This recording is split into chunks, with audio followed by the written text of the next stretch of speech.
আমির সাহেব, আপনি আপনার বাসায় বলেছেন যদি কেউ কষ্ট পেয়ে থাকে, আমার জীবন সম্ভ্রম হানি হয়ে আত্মহত্যা করেছিলেন ৭১-এ, উনি কষ্ট পেয়েছে কিনা আপনার সন্দেহ আছে। আপনি বলেন যদি কেউ কষ্ট পেয়ে থাকে।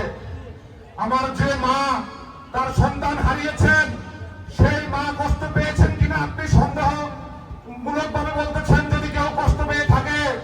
শুধু ৭১-এ না, ৭১ পরবর্তী সময় যদি আমরা দেখি ৮৬-তেও আপনাদের ভূমিকা ভুল ছিল। আপনাদের সমর্থনের কারণে ৭-৯ বছরের ফাঁসিবাদ বাংলাদেশে কায়েম করেছিল। ৯৬-তেও আপনাদের ভূমিকা ভুল ছিল। ৯৬-তেও আপনাদের সমর্থন নিয়ে খুনি হাসিনা বাংলাদেশের রাষ্ট্র ক্ষমতায় ২১ বছর পরে ফিরে এসেছিল।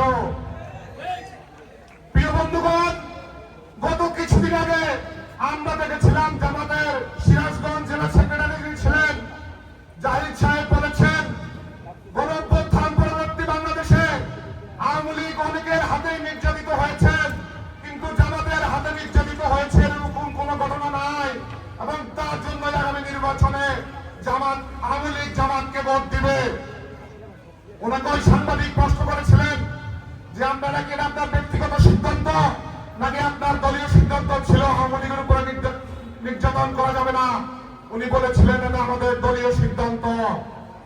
আওয়ামী লীগের পুনর্বাসন বাংলাদেশের জনগণ মেনে নিবে না ইনশাআল্লাহ। প্রিয় বন্ধুগণ, বর্তমান